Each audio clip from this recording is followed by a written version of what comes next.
Supernovas Nation, the countdown is on.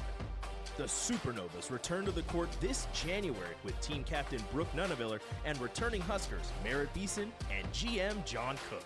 This season promises to be bigger, louder, and more electrifying than ever with world-class professional volleyball lighting up Omaha. Season tickets keep you at the center of every moment with the best fans in pro volleyball. Secure your seats today at supernovas.com. Hey, hello, and welcome to Volleyball State, a look at the sport of volleyball in 6 rotations and a proud part of the I-80 Club. I'm Jeff Sheldon. And I'm Lincoln Arneal. Hey, Nebraska showed off its depth this week in dominant sweeps against Wright State and California. We're going to break down the Huskers weekend at the Ameritas Player Challenge. Plus, hey, we had another big weekend with volleyball across the country. Texas and Stanford play an all-timer. We're going to talk about that in just a little bit. Plus, looks at the Big Ten in particular and a whole lot more. We've got a new partner that we're excited to welcome this week with the Omaha Supernovas, who are going to be helping us present every week our National Player of the Week. And it feels like a jam-packed weekend, just even in the last 3 days. And we're going to touch on all of it here on Volleyball State. Yeah, I mean, well, I was in Arizona for the whole weekend too, so I've caught up. I did a cram session today. It was on a flight with no Wi-Fi, so I wasn't able to watch the Nebraska match or that end of the Stanford, Texas. But I'm all caught up now. So we got a full 6 rotations. We're going to start off. We got a special guest. I'll be joining us in just a moment here. Rotation 1, we'll get a chance to introduce them to you. Rotation 2, we're going to talk about Nebraska versus Wright State and Cal. Do a recap. Then rotation 3, we're going to go around the country. Rotation 4, we're going to focus in on some of the Big Ten matches. And then rotation 5, the World Championships wrapped up. We'll give you our thoughts about the United States, how they performed, and what's ahead, because it's the international calendar doesn't stop. Then rotation 6, we're going to look ahead to the next week again and the Husker Invitational with Utah and Grand Canyon coming to town.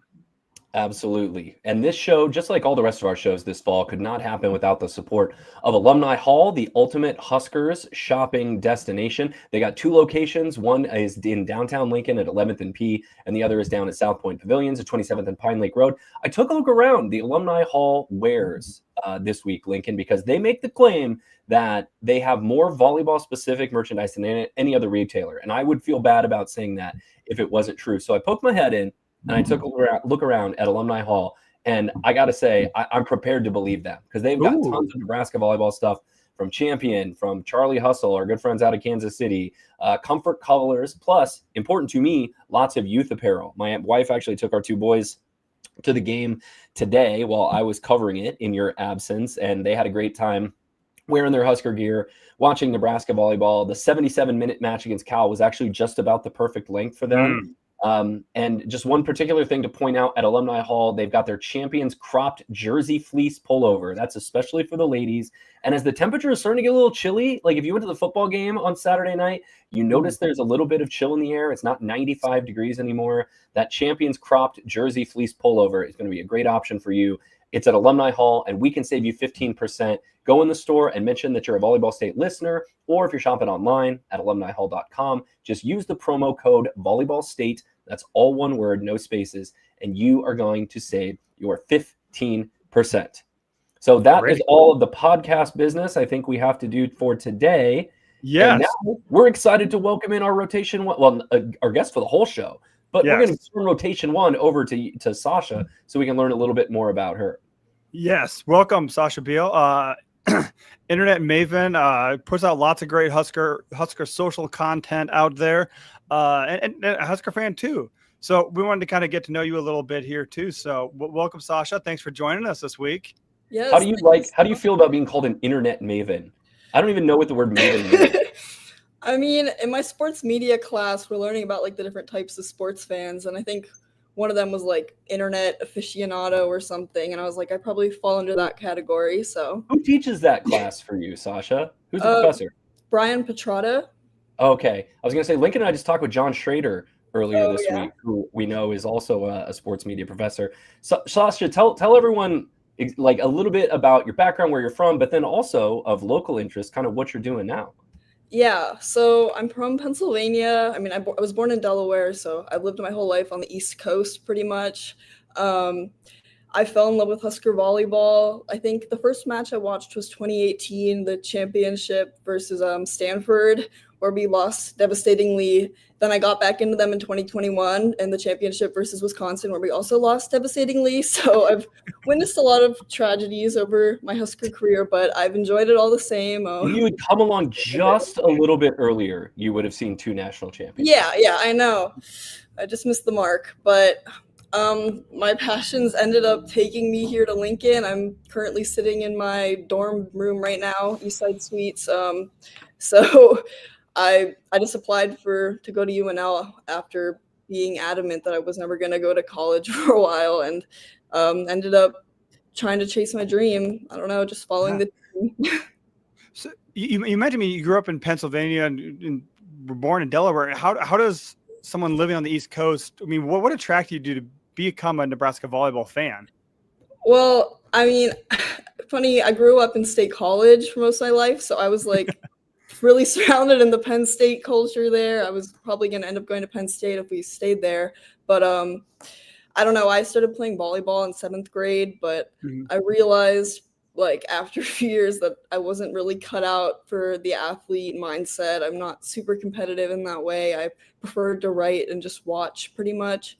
So I made a fan account on Twitter one day, and because I realized there weren't too many Husker volleyball fans that were just like, I don't know, kind of my demographic. Like I wanted to appeal more to the younger girls, I guess, and that side of the fandom. And 2 years later, it's grown into such an incredible community. I've made so many friends and connections through it. So I just realized I kind of wanted to be a part of it, like geographically. So I ended up coming here. Well, I think one of the things that's so cool about you, Sasha, is like you're sort of following a traditional path right now because you're in school and you're studying media, it sounds like. But there's a lot of DIY to this as well. Like, did you set out intending to try to build a volleyball community, and how did you go about doing that? Or did you just start posting stuff on social media about volleyball and like all the sickos kind of gravitated together? I mean, for a while I was kind of just screaming into the void about like my random rants. I was posting on a different account, but I realized, okay, no one on this random account I have like cares about Nebraska. So I decided to try to curate to the fandom, because I knew that out of all the volleyball teams in the world, Nebraska had the biggest one. And if I could find a fandom there anywhere, it would be there. So that's what I kind of started appealing to. And then I started to just make content as well, writing, graphics, stuff like that. And eventually I built a following with that. So, I mean, it kind of came along as I went. So, yeah. Well, I mean, and that's what a lot of people are doing now, right? Is just kind of figuring it out as you go and doing the stuff that's interesting to you. Like, did you have a background in graphic design or content production, or is it a lot of trial and error? Yeah, I mean, like if I look back at the stuff I first ended up making, I'd probably cringe. So I think I've grown a lot in that aspect. But I mean, I've always liked to have like creative outlets as an escape kind of, and just dive into like a communities. Like I have ADHD, so I hyperfixate on things a lot. I get very obsessive over them. So I just think it's kind of like the best way to put up content out there, I guess. And that's the best way for me to use that outlet. So did you watch any Husker matches in person when they came out to Penn State or Rutgers or anything East Coast? You went to matches out there? I went to the 2023 match where we reverse swept them, and that was definitely a core memory. It was awesome. I also went to the 2024 one. That one was not as fun to watch, but yeah. Yeah. So, I mean, you got to attend your first matches. I think you went to the ones in PBA as well, too. What was it like to be amongst or surrounded by Husker fans instead of being like maybe the small red dot and amongst the other fan base? Yeah. I mean, before it was just me and my mom, like in our living room, just yelling at the TV. So it was kind of cool to have a whole arena of fans who felt the same way and were just as passionate. I mean, the Pitt and Stanford games are like forever burned into my memory, I guess. Just like the collective experience is unlike anything else. Well, and Sasha, do you have a career path kind of in mind for you right now? Is there something you would ultimately like to do, or is it just like you're trying things out and you're seeing what you like? Yeah, I mean, I've just been kind of going with the flow my whole life. Like, I mean, it's this whole ending up here was just kind of a sporadic decision, and I've been liking it a lot. But I mean, I've made connections with Izzy Pineda. I've talked with her, the creative director for Mm-hmm. Huskers, and I think the work she does is incredible, and that would be a really ideal job choice for me eventually. But who knows if that's going to end up happening? I'm just going to ride the wave, I guess, see where it Yeah. takes me. Well, and you've done stories, you've done interviews with, some of the Husker freshmen, some of the recruits, right? That Yeah. like I haven't talked to coming up in the next couple of years. So, I think however official or unofficial you feel like you're definitely a voice in the Nebraska volleyball media community. So congratulations on just slamming your foot in the door and keeping it open. Yeah, thank you. So let's give you a shout out there. I mean, where can people find you on the internet? Where are your handles? Where do you post? Yeah, I mean, I'm most active on Twitter, X, whatever. It's Sushi Skurs. I have Sushi and then Skurs. I don't know.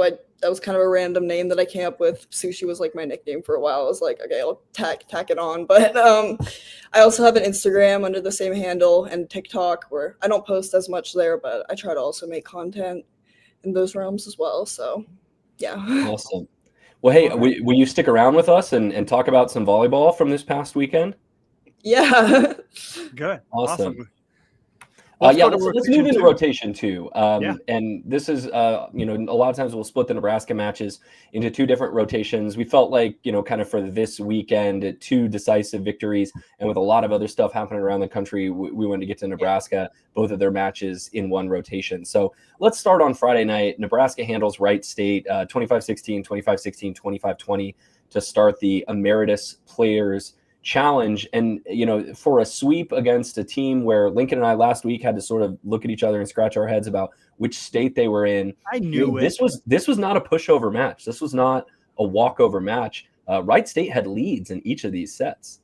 Yeah, I think Nebraska started a little bit slow too. I think it was most dangerous in the third set too, before Nebraska settled in. They had some long service runs that really kind of took over. And I think Harper Murray did what Murray's been doing all season, but the one change that Nebraska kind of make was they really gave Manaya Obeche her first career start. They give Rebecca Alec the night off, no injuries. She showed on Sunday she's perfectly fine. Just wanted to give Manaya a chance to really have a space of an entire match to show what she's made of, and she showed out too. 8 kills on 12 attacks, 5 blocks, all in the second set. So I was really impressed with her too. Sasha, what was your impressions of Manaya on the court? Yeah, I had the pleasure of talking with Manaya a few times on social media. I interviewed her a little bit, and she's just such a well-spoken, intelligent person, and that kind of bled into her play. Like, she's very dynamic. She hit some really smart shots, but like she also has a lot of power behind it. I was so impressed by her. Like, I've watched her highlights before, and I was really impressed by that. So I was interested to see how it would translate into the collegiate game, but it looks like she hasn't skipped a beat, and she's really smart with blocking as well. Moves really quick laterally. Like, she's definitely a little Rebecca Alec in the making. Like, she's going to fill that role really, really nicely for us in the future. Yeah.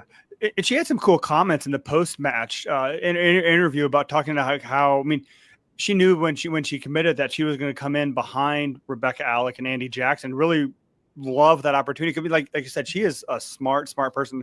Her dad played football at Stanford. Her aunt went to Harvard. Her sister's going to Harvard. So she's comes from a very academically oriented family. And she was originally committed to Northwestern, and they don't just let anyone into that school. Exactly. Yeah. But I think she took a very kind of smart approach of like, I'm going to soak up as much as I can from these elite players and hopefully play a role, whether it be depth this first year or if something else would happen, or just kind of those part-time roles. So I think, she definitely showed that she's learning, and she really appreciates the approach that Rebecca Alec has brought to it. I think she referred to like Rebecca approaches blocking like attacking, and is very aggressive and I was very enlightened. I never heard anyone refer to that too, but I thought it was a very interesting approach to how to categorize the way Alec performs blocking. Yeah, no, the numbers end up looking all right in this match. Nebraska hits 330, which you would, expect them to be above 300 against a team that is not a Power Four conference team. But, if you kind of look past the numbers, and then especially when we talked to Danny Busboom Kelly on Sunday after the Cal match, Nebraska felt like they left some points out there on the floor, or maybe more accurately, they let Wright State get some points that they feel like they should have not given up so easily. So Wright State gets to 16, 16, and 20. But, and we'll talk about Andy Jackson here a little bit more in a bit, but this was not, the numbers for Andy Jackson weren't great. It was another match where she hit, below 200, I believe.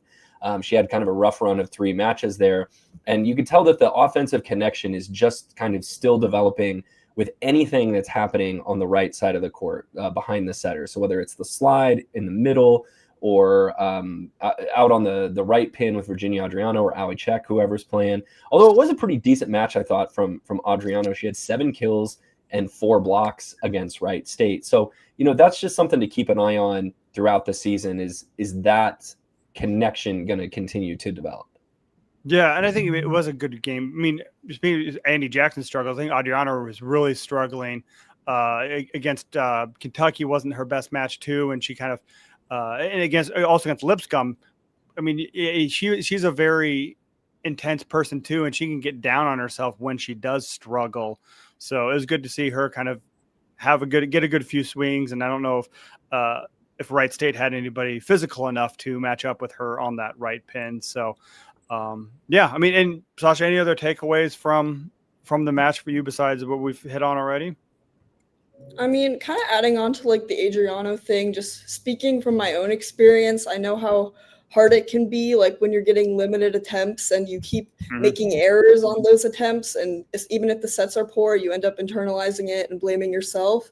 So I think it's really important for her to get more attempts to build that confidence, because she's a great player, and we just need to stretch her out a little more, let her, because she has such a high ceiling and can do really big things for this team. So I'm glad that Danny's helping instill that confidence. Well, and that's something I've been wondering about, right? Like, she's 6'5", and she's used to playing in an Italian league that is not necessarily built on speed. And in Europe, a lot of times the game is we throw it up to our best attackers and we let them go get it and rely on their vision to find out where the point is going to be, where the swing is going to go. It feels like Nebraska is maybe trying to go a little bit faster. And so the sets that go left to like Harper Murray are probably need to be different than the sets that go right to Virginia Adriano. And that's sometimes hard for a setter to do, is to set those balls differently, although that's their job. So that's sort of what I read into when Adriano spoke at the press conference last week, was it on Wednesday, about like having to learn new things. And I think she's having to learn how to hit different tempos and what to do to get her feet to the ball a little bit. And I did notice today, it seemed like the sets that went to the right side to her were a little bit higher and slower, and they were still one-on-ones, but she was able to she was able to just like take that half second more to figure out where to put the swing. Yeah, cool. All right, let's move on to California. Jeff, I'll let you handle this. I did watch this. I flew into the Grand Island airport, and I watched this on the way back from Grand Island to Lincoln, but you were there in the arena. Yeah. How long is a Grand Island to Lincoln flight, by the way? Like 30 No, we drove. We were from Grand. Okay. I'm like, you flew from Grand That would be a flight. First class. That's like a 7-minute flight. No, I flew out of Grand Island. Sasha, were you able to watch the Nebraska Cal match on Sunday? Yes. Yeah, Okay, I was double screening that with the Texas Stanford. So we were doing that too. A couple of us had that matchup on in the press section. But bottom line on this one, Nebraska picked it up noticeably from Friday. Huskers hit a season high 419. Service pressure has been kind of a topic of discussion lately, and we talked with Danny Busboom Kelly about that after the match, because Nebraska had a season high 6 aces, including 3 in a row from Harper Murray in game 1. And besides the 6 aces, I'm really excited to see the passing numbers if they come out tomorrow, because Nebraska just seemed like they had Cal on their heels from the service line a lot of the match. A lot of talk about in this match, and this was the subject of my game story, was about Andy Jackson. I do want to start with Harper Murray, who like is kind of having these ho-hum amazing matches where we're not necessarily talking a ton about her afterwards, but 14 kills and hit 370 against Cal with 3 aces. Murray's been in double figures in 5 of their 6 matches this year, and on the season she's hitting 345, which you will take as an outside hitter. Harper Murray was just kind of all over the place today and kind of seemed to be the safety blanket for Bergen Riley, at least in the first set. Yeah, and Campbell Flynn too played a little bit too, and Campbell was using her as a safety net too. This is kind of what Nebraska wanted from Harper Murray and her evolution from being a third team All-American, second team All-American to finally taking that step. I mean, last year, she's hitting almost 90 points higher. She hit 257 last year. So, I mean, it's early, but it's early and they've played 3 top 10 teams. So it's not like she's beaten up on cupcakes. So I think that just it's the confidence in that I've seen from Harper. And she when she does get good swings, she's swinging so much harder and just more decisive as well too. Well, but one thing, and this is not a backhanded compliment when I say this, Murray is also Nebraska's best bad ball hitter. Sometimes she gets rough location or timing, and she's really good at tipping. She showed that off a little bit today. She can swipe balls off the block. She frustrated the heck out of Cal one time today where she kind of hit a roll shot into the top of the block and they lost it and couldn't find it and it fell behind them. And I looked at the guy next to me. I'm like, that has to be so frustrating if you're Cal. She just can kind of hit all the shots, which you need if when you're the left side hitter and you're taking out a lot of trash sometimes out of system. Yeah. Sasha, what did you see from Harper Murray today? I mean, I saw what we've been seeing from her all year, and it's just her finding those shots. Those like she's one of those players that can get away with tipping and roll shots, even on a team where Danny has said explicitly she wants them to hit hard, but you can't get mad at Harper because she just does it so well. Right timing, right placement, and she's just been so terminal, like mixing up the shots. Like it's so hard to scout her because she can attack literally anywhere, and she's been attacking from anywhere as well, like hitting out of the back row. She's been going on the D ball now. Like what? Yeah. I don't know. I don't know. It's Wright State. Yeah. She was fantastic today. Let's talk about Andy Jackson for a minute. And this in game 1, it was a rough start for Andy Jackson, kind of like it had been a continuation over the last 3 matches. I think over Nebraska's last 3 matches, Andy Jackson was hitting like 189 or something like that. It was below 200, which is kind of shocking when you look at last year. She hit like 439 or 459. It was like well above 400. It was the 4th best hitting percentage in program history. I know that. But then after game 1, oh my gosh, it became the Andy Jackson show. She finishes the match with 12 kills and hits 450. She had 4 blocks, and I think that means it was like 11 kills on 13 swings for Andy Jackson over games 2 and 3. It was awesome. And we talked to her after the match, and she's like, yeah, after game 1, like Bergen and I just kind of got together and said, like, we're not going to do anything super complex or challenging. It's going to be see ball, hit ball. And I think they've been working on some new patterns and some new tempos in practice. They're trying to do some new things to the middles, and like that takes time to get to get in rhythm on, and they just don't have it down yet. And so with Bergen Riley in game 2, and then like you said, Lincoln Campbell Flynn came in and midway through game 2 and set the rest of the match. Like she hit a set from Flynn that Flynn threw up from her knees, I'm pretty sure, in game 3. It was kind of the wow moment of the match for me. But Andy Jackson, when you look at the final stat line, 450, 12 kills, 4 blocks, you're like, yes, this is what I hope to see out of my first team All-American. But it took a little while to get there on Sunday. So I guess my question then is it more, do you think, is it more just that comfort level? It's not a mental or physical thing. Is it just repetition and comfort, you think? Yeah, I don't think there's anything like there's not a physical hang up or an injury or anything. My guess is they're trying to run the slide to a little bit different places, and just so then run it all the way out to the pin, like the set might be in a different place, unintentionally. You know, when you're putting all these new patterns on your setter, that's a lot of stuff for your setter to have to learn and internalize and get right through muscle memory. And so,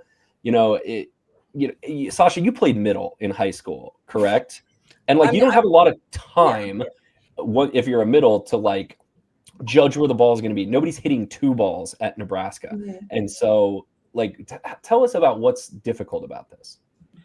I mean, like, for Andy, I think we were talking about mostly is that she just needs to have a higher ball mostly so she can extend and use that athleticism. I heard John mention it a few times on the broadcast, but like it's just hard when the sets aren't there and you're trying to adjust, but sometimes it just makes the ball hits in a weird way and like it doesn't work out and you can feel bad about that. But what I saw from Andy was that she just looked a lot more composed.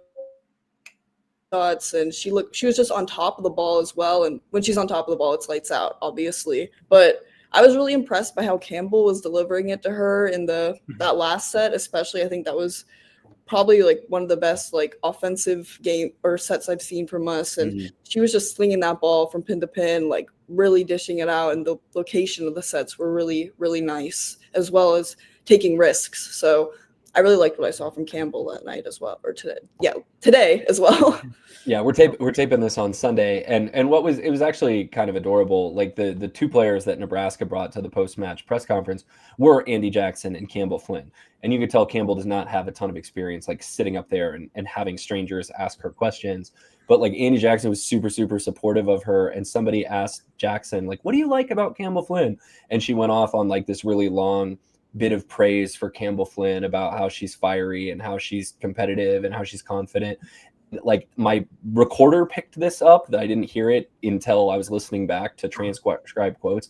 Like Flynn whispers this little thank you to Andy Jackson. It was, I think the chemistry between those folks and between Nebraska's upperclassmen and their younger players seems pretty strong. Yeah, that's what Andy Jackson's unofficial role is, to help ease people, because she did the same thing when Virginia Adriano did her first press conference. She sat right next to Andy. Andy makes everyone comfortable, and she's just so nice and unassuming, which makes her media photo that I don't know if you two have noticed this, but yeah, she has this serious face, which is the only one that's not smiling out of the entire team, which is the complete opposite of her personality. So she seemed very positive and upbeat today. Yeah. Yeah, I mean, she wasn't the only one that had a big match too. I mean, Rebecca Alec had 6 kills on 9 swings, and she's hitting 418, which makes it kind of the Andy. I mean, they run different routes as well. I mean, so because they're in different spots in different rotations. Yeah, I mean, one's up there with the setter and one's not. Well, and the opposite as well too. In the rotation is up there more with Alex. So Alex running fewer slides because she has the opposite to. Take that right pin from her. So, but I mean, she's shown that this just a different side of her, and just continue the evolution of look. I mean, she looked good after her night off on Friday night. She came back without missing a beat and hitting 418 for the year. So it's Rebecca Alec. If she can continue this, and Andy Jackson shows more of what she did on Sunday, then Nebraska's middles are going to be unstoppable. Well, Nebraska played 13 players on Sunday against Cal. I think, Maisie Bosinger got in and served in every set. We talked about Campbell Flynn. Skylar Pierce came in game 3 and she only had 2 kills, but they were both loud, right? They were loud kills, including one on match point that looked sort of Harper Murray-esque. You sort of had to squint to be like, wait a minute, was that Murray or was that Pierce? Because I think it was like a 4-4 shot, like a sharp cross-court one that she just absolutely buried. Who else got in on Torreya got some front row action? Yeah, Torreya Sigler. Thank you, Sasha. Yeah, normally she just plays back row. They let her stay in the front row, and Danny Busboom Kelly goes, it was fun. When we told her that she was staying in, she was like, oh, yay. Like, she was very excited. And let's see here. I've got the numbers up in this tab over here. Sigler finished with 5 kills on 10 swings, just 1 error, so she hit 400, added 10 digs, which was second highest on the team, got in on a block. So, like, this was a really nice Torreya Sigler match. Yeah. And Sasha, to your point, too, I mean, Nebraska hit 556 in the second set and 457 with 19 kills. So 19 of their 25 points came on kills in that third set with their backup setter. So, well, they hit, I think I had them totaled, they hit 500 over games 2 and 3. So, not shabby. Yeah, not too shabby. So, I mean, I guess maybe the last thing to talk about, you mentioned everyone that did play. the 4 that didn't play is Ogbekche didn't play today. She got a full match in on Friday, so they went to, I think, give Alec a run. So the other 3, which I think are on now official red shirt watch, are outside. No, not outside hitter. Ryan Hunter. Opposite hitter Ryan Hunter, Kenna Cogill at middle, and then Carrie Leinbach at DS. And I think those are the 3 we've been looking at the whole year too. Any surprises, or do you think they'll stay redshirted this whole year? Yeah, I mean, I assume they're gonna stay redshirted just because we have those 2 oppos in front of Ryan. I personally would love to see her play, especially after what we saw from the Kansas match. But I mean, I have no issue with redshirting as long as it's communicated properly. We don't want another Caroline situation, but I mean, I think Danny is doing a really good job making sure the whole team's bought in on that aspect. So. I mean, having an extra year of eligibility for those 3 would be great. I mean, yeah. And actually, I talked to Danny. I have an article coming out tomorrow on Husker Max. I asked a lot of coaches in the Big Ten about their thoughts on the house settlement, roster building. And Danny made a comment too that, redshirting may be slightly easier to swallow because they're all getting paid. I don't know, we don't know what the amounts are, but they're not just going to practice, putting the time in, the grind in. They're getting paid to do this. They're getting part of that revenue sharing. So they're getting paid for 5 years instead of 4 years right now. So it's a lot more tolerable. I think Danny makes that approach too. And I think she talked about a couple of weeks ago too, that they're having continual conversations of what this looks like and what the possible role is too. So unless something weird happens, injury related or something, I think I agree. We're going to see those 3 kind of try to keep their red shirts intact the rest of the year. There was one other match in the Ameritas Players Challenge, which took place on Saturday. Wright State came back from 0-2 down on Cal and beat Cal in 5. 22 kills from, is it Maya Iro or Arrow?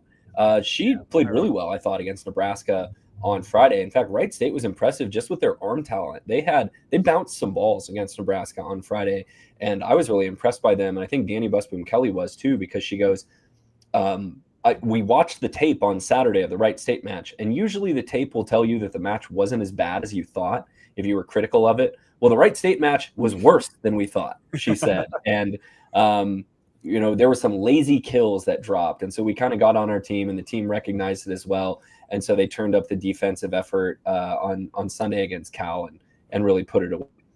Yeah, well, cool. Anything else anybody wants to add about the the Ameritas Players Challenge this past weekend? I'm ready to move on. Let's move on to rotation 3, our national recap. And let's start kind of one of the highlights of the weekend too. I mean, it doesn't involve the Big Ten, but we're moving up to the national spotlight. Kentucky played at Penn State. Match was on Big Fox. Results of the match, I think, is not what a lot of people talked about, but we'll talk about that first too, because Kentucky, who came in ranked number 4, they ended up sweeping number 5 Penn State. Wasn't particularly close. This is Penn State's 3rd straight loss.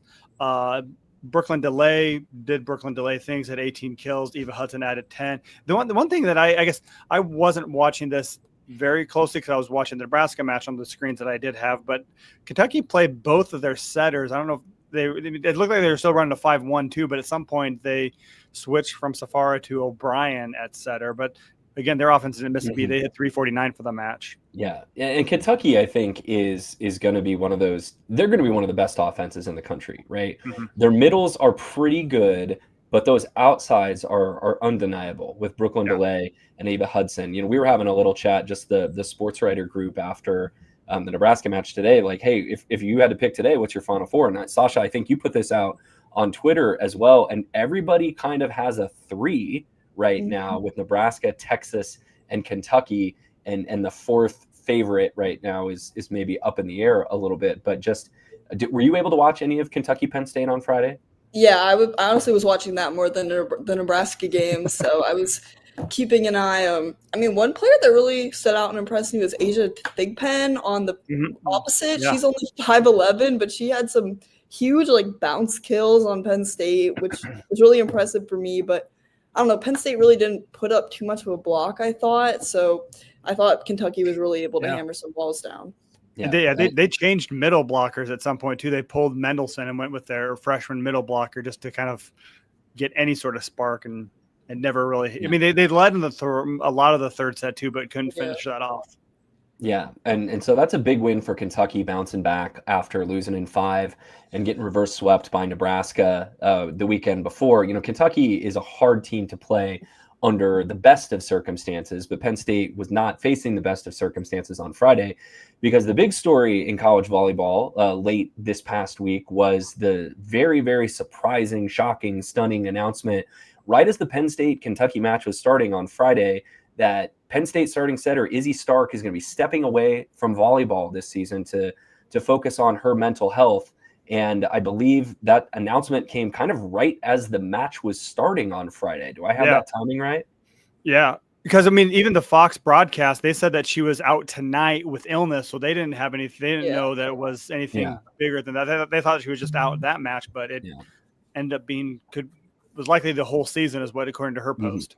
Right. So we have thought and discussed like how exactly you talk about this situation, and this is really, we do not know the story on this, and so that's basically where that discussion stops. However, I did listen to the post game comments.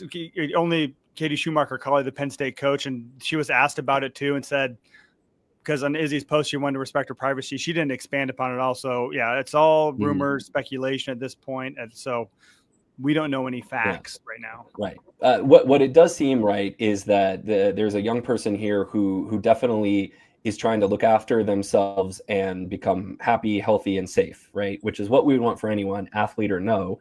And we hope Izzy Stark gets the time and the space and the help if she needs it, in order to feel happy, healthy, and safe. And so, Sasha, one thing that like I remember when I was a young person, it feels like it wasn't that long ago for me, but maybe it was, right, is like when you first come to college, when you're 18, 19, 20 years old, you're kind of dealing with some capital L life stuff on your own for the first time. And now some of that, maybe it's academic pressures for some people, or maybe it is relationship stuff or family drama or friendship things or financial pressure. Like there's a ton of things that is not in the manual of life that you just kind of have to figure out when you're 18, 19, 20 years old, and maybe you're far away from your family who has traditionally been the people to help you figure this out, and you're learning who to trust to help guide you through some of these things. So like, I don't envy what young people have to go through right now. And that's all before you add in kind of the pressures and the spotlight of being a high profile Division I athlete. So, it's amazing to me that young people, I feel like, hold up as well as they do under these circumstances. I didn't always make the best decision or act in the most rational way when I was 19, 20 years old. And I wouldn't really expect anyone that age to do better than I did. Yeah. I mean, did you want to add something, Lincoln? Or no, go ahead. Yeah.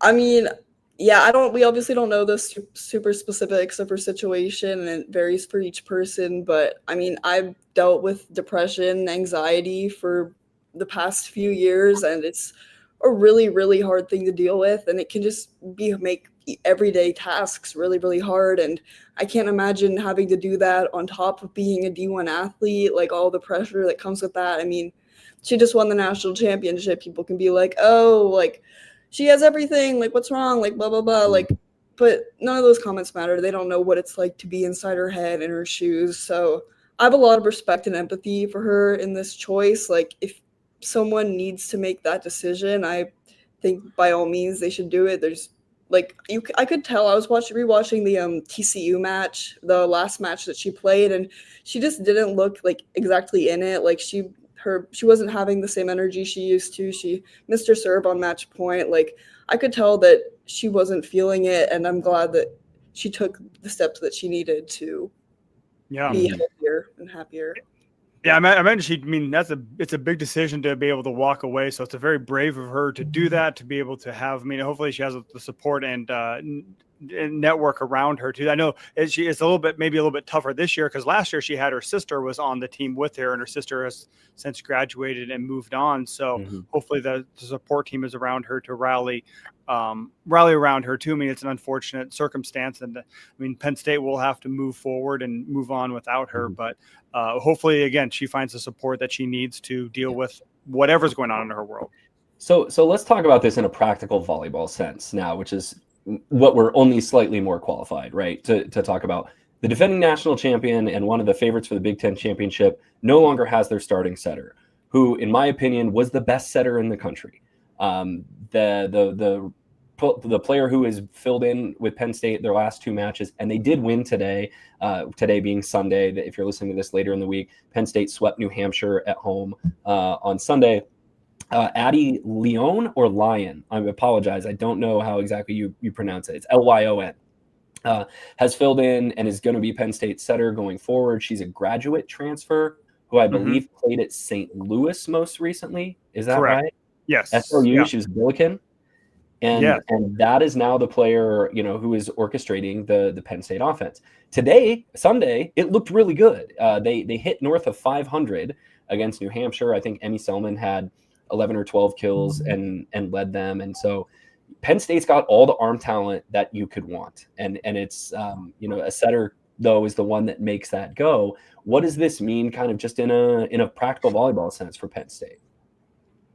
It means they have to get used. I mean, she's been in the gym all year. I mean, she kind of came in. She's been practicing going through this. And I think it's kind of a cool story, too. I was talking with one of the Dignity Lion guys, Dignity. And she started her career at Missouri. Also, she had some heart issues, too, where her heart crashed out 4 different times on the same day and had to bounce back from that. I know she redshirted. She started career at Missouri, redshirted that year, eventually transferred to St. Louis, where she got a little bit more playing time, and now is at Penn State. So, I mean, Penn State does have enough offensive firepower where they don't need an elite setter, which they have, which is great, but it'll make things a lot more challenging. I mean, we'll find out what it looks like. They play Pitt on Wednesday.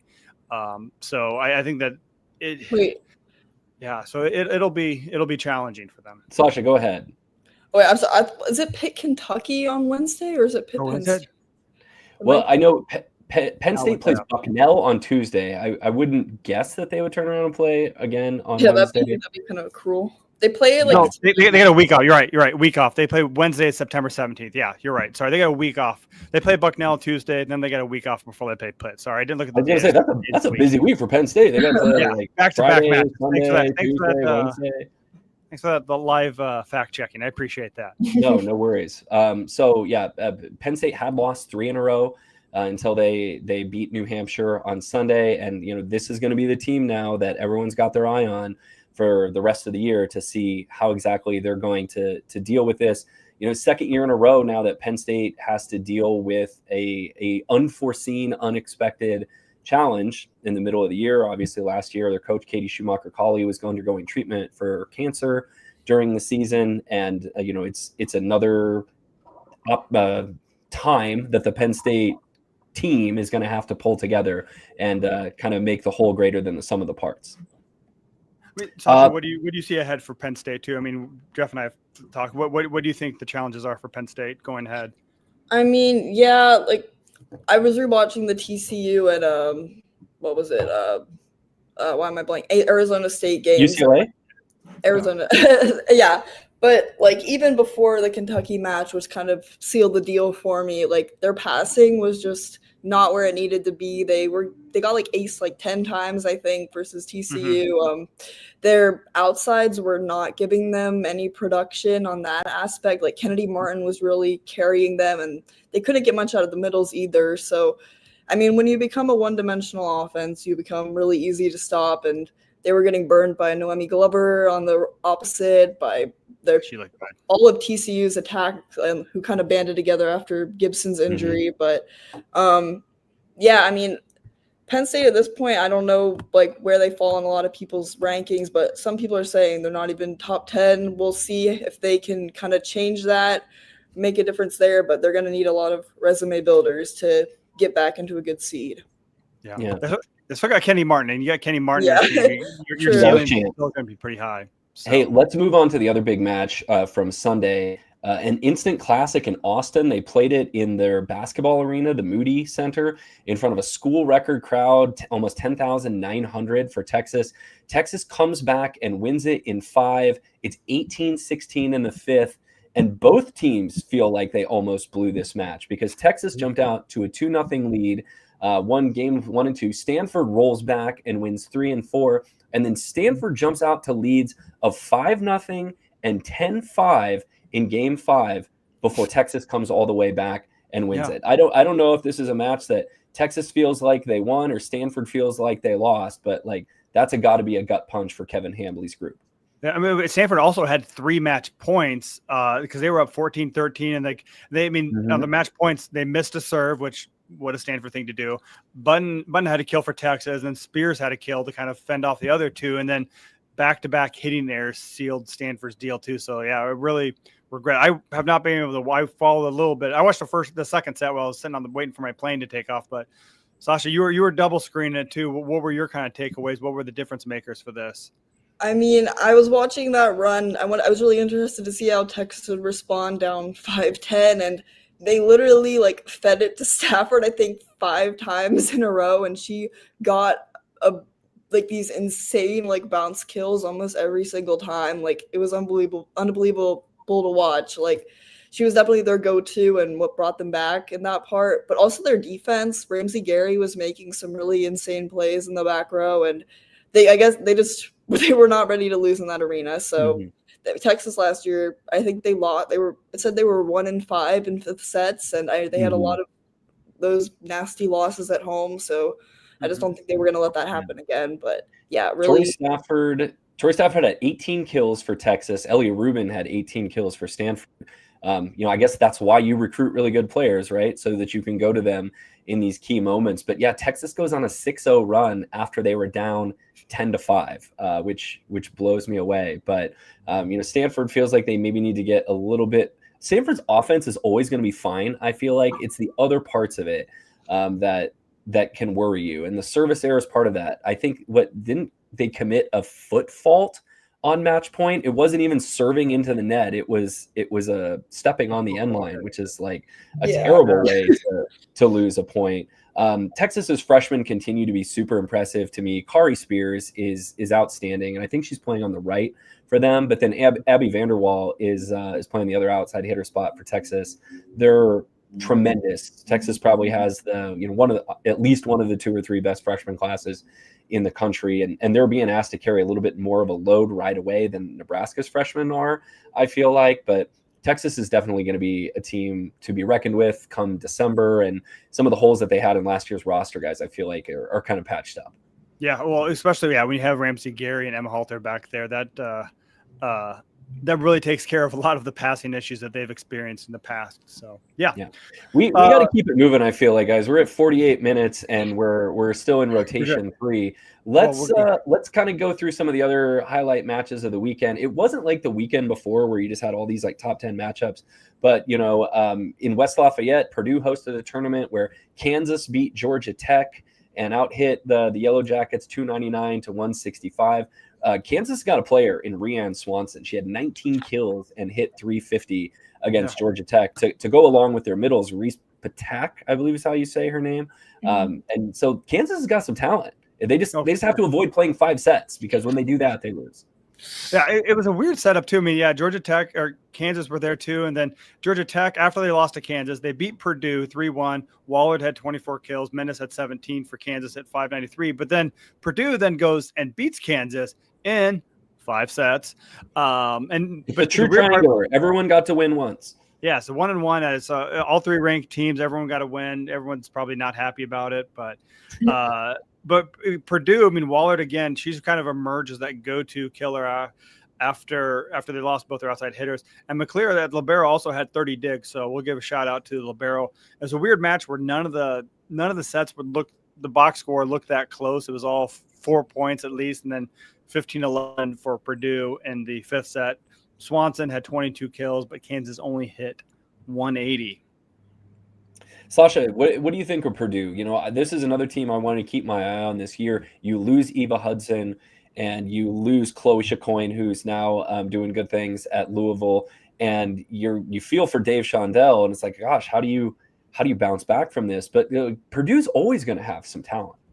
Yeah, I mean, I saw that they reloaded with some transfers, and they had a really strong freshman class that came in. So, I mean, Shondell's a good coach. I'm sure he'll make it work. But I mean, there's the Big Ten this year. I feel like is a lot less competitive than it has in years past. So there's definitely a lot more parity that's going to be happening, and they could definitely make a push for a top team in it. Yeah, for sure. Some other matches around the nation. Missouri lost to Arkansas State in 5 sets too, but they did a kind of a double match but then Missouri came back and then avenged that loss the very next night. So big win for Arkansas State. Big ups to them. Absolutely. Also, in a preview of a team that Nebraska is going to see next weekend, number 21 Utah lost at home to number 10 Texas A&M, and Jamie Morrison's got himself a squad this year. A&M goes on the road and wins 25-19, 25-23, 25-18. Logan Lednicki, their All-American opposite hitter, hit 355 with 17 kills to lead the way.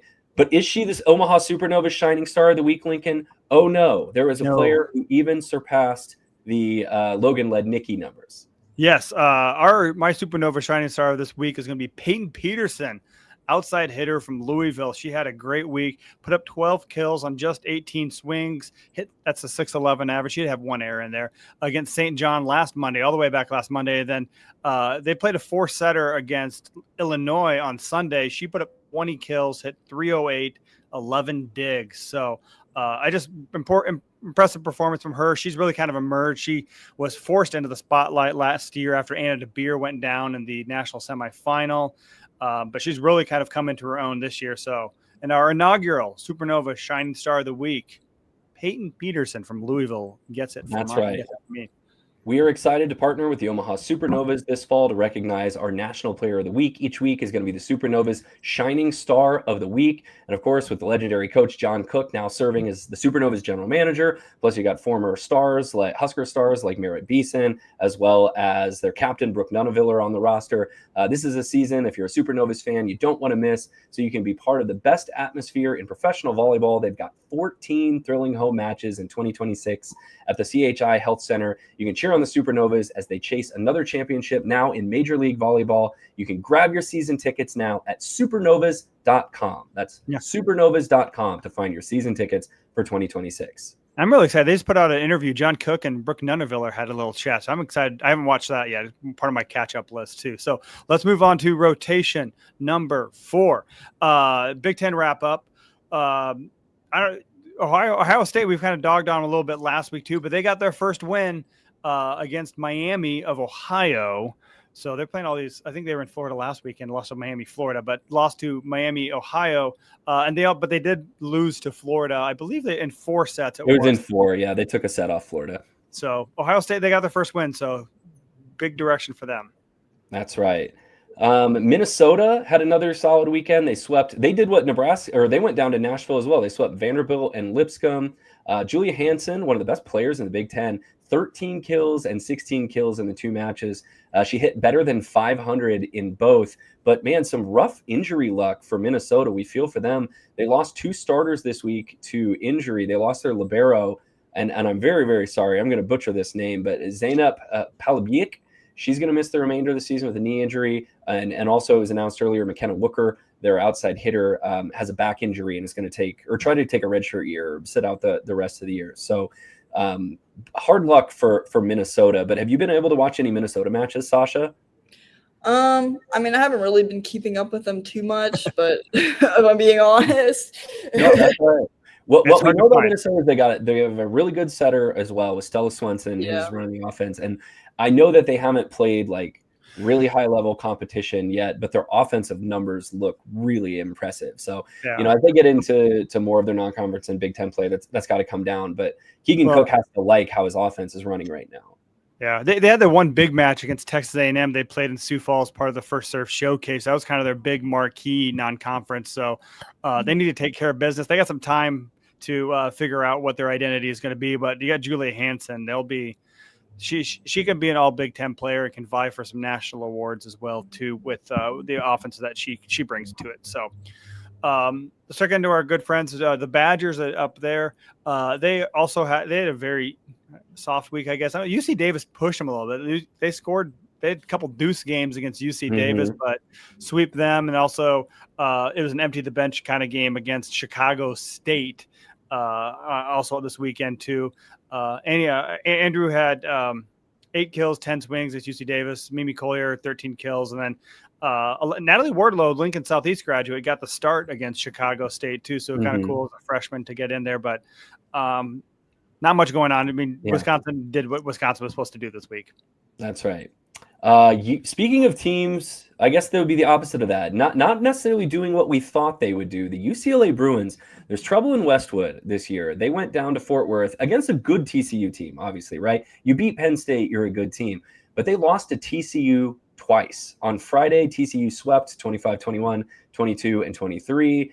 They won in 4 the next night. Sheridan Leverett continues to be really good for UCLA, but she cannot get a lot of help.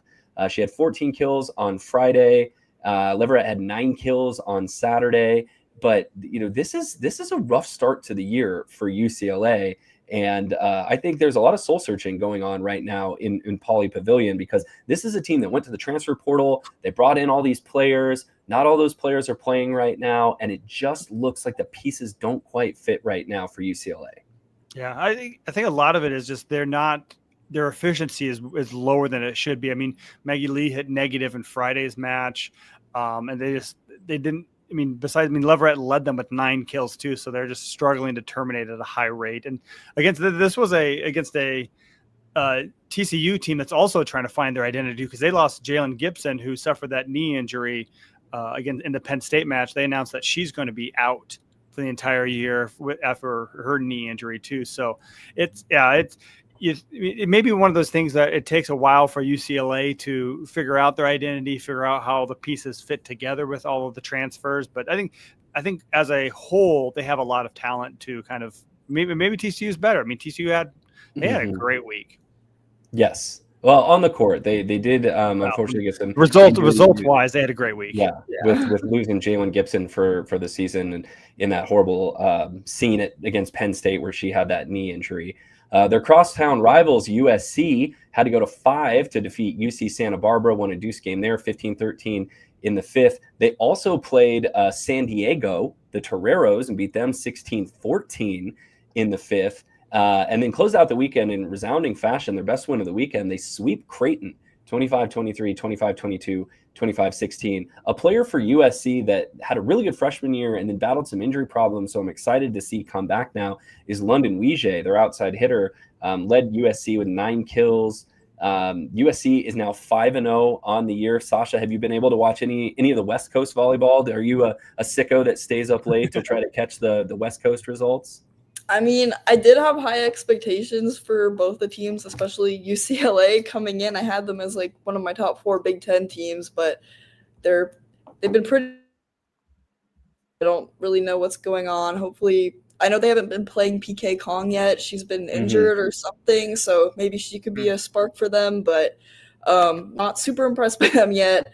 USC, I know they got a really good freshman, Abigail Mullen, so I'm interested to see if she can also do big things for them. But yeah, that sweep over Creighton was impressive. USC has a freshman setter to keep an eye on too that I think is really good, Reese Messer. And so I think she's been behind some of this success that they've been having already. So keep an eye on her. It's sort of an emerging star within the Big Ten. Well, and she's from the Kansas City area. She's club teammates with Abigail Mullen. So they came in with that ready-made chemistry already to do big things too. And they have a interesting start. Their opening is a couple weeks away too, but we'll get to really see what they're made of, because they begin their Big Ten schedule at Penn State. So we'll see. Different now, but I think that'll be a really good measuring stick to see where both teams are on the Big Ten hierarchy. One team that is not having a great start to the season is the Washington Huskies. They didn't have a great year last year. It's not a great start to the year this year. They've lost to SMU. They beat Stony Brook and Northern Iowa, but there's some losses on that schedule. And, this is another team that was hit in the transfer portal. this year. Their best, at least one of their best players from last year, Imani Bush, transferred, I believe, to Oklahoma, if that's right. And they're just they have not put the pieces together yet. So Washington, this could be a rough year for the Huskies up in Seattle. Because last year they started like 12-0, 13-0, but played absolutely nobody. But this year they already have losses to Northern Colorado, Colgate, and then SMU is a little bit more respectable. I think SMU is a rated team, but it's we'll get to see. I think this week will be interesting because they play Arizona and San Diego, who are kind of that not elite tier, but should be solid tier as well. Sasha, we're sorry to make you now sit in the dark as the days are becoming shorter. I know. In the upper Midwest. We're literally burning daylight with Sasha. So let's move into rotation 5. This was something that I wanted to talk about. Team USA and the World Championships. The World Volleyball Championships just finished up on Sunday. Olympic champion Italy played a great match against Turkey to win the world title. That was a 5-setter that happened early Sunday morning. And so Italy now is the double gold medalist and world champs. But the U.S. crashed out of this tournament earlier in the week in the quarterfinals. And yeah, there's a lot of great teams in the world. They ended up losing to Turkey, who was the silver medalist eventually. But, you're a couple years out from a home Olympics, and the U.S., who's coming off medals in, I think, the last 4 Olympic Games, not what you want to see. You'd love to see them at least make the semifinals there. So really, I want to have a quick discussion about where the U.S. sits a couple years out from the Olympics. Now, maybe if you're looking 3 years out, this is a time to take some chances, give some young players a chance. The U.S. roster for this was missing a couple players that you would expect to be in the running for the 2028 Olympics, but Catherine Plummer, the former Stanford star, did not play in the World Championships. Simone Lee, the former Penn State star, who is one of the better professional outside hitters in the world, wasn't able to play. And the U.S. just looks like they don't have the international level ball control outsides that they had when Jordan Larson and Kelsey Robinson gave them among the best duos in the world at that. In the international game, you need your outsides to be able to pass, and just ball handling looked like it was a little bit of a stress for the U.S. And I don't think we can sit here right now, 3 years out from the Olympics, and tell you who the setter is going to be as well. Yeah, Sarah Franklin, both the Skinner sisters are on there too. Avery Skinner plays opposite. Madison's been playing.